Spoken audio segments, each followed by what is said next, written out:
Pues sí, al final estamos viendo que es una liga que si haces las cosas bien, 2 o 3 partidos te permite no desengancharte de esa zona alta y pues al final cuando gana la semana obviamente es mucho más cómoda, mucho más divertida y creemos que estamos trabajando bien, o por lo menos así lo creo yo.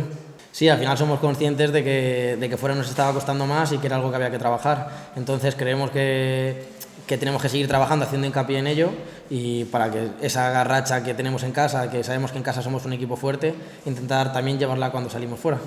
A ver, yo al final lo que conozco, sé que tienen jugadores bastante buenos, que con muchos he coincidido y sé que al final, bueno, en el fútbol en plan, todos son rachas y ahora que estén pasando una racha buena no significa que de repente pueda cambiar, con lo cual yo creo que no hay que fijarse de lo que vienen haciendo, nosotros trabajar lo nuestro y sea Salamanca, sea quien sea, salir al campo, hacerlo y ya está, y intentar traer los 3 puntos por aquí. Sí, al final para mí es un club especial porque es el club en el que di el salto a Segunda B y recuerdo, había muy buen grupo y sobre todo que aprendí mucho allí. Y es un sitio que lo recuerdo la verdad con bastante cariño, entonces sí tengo ganas de llegar y obviamente ojalá este partido las cosas le salgan más a Salamanca y traigamos los 3 puntos, pero es un club al que le deseo lo mejor, la verdad.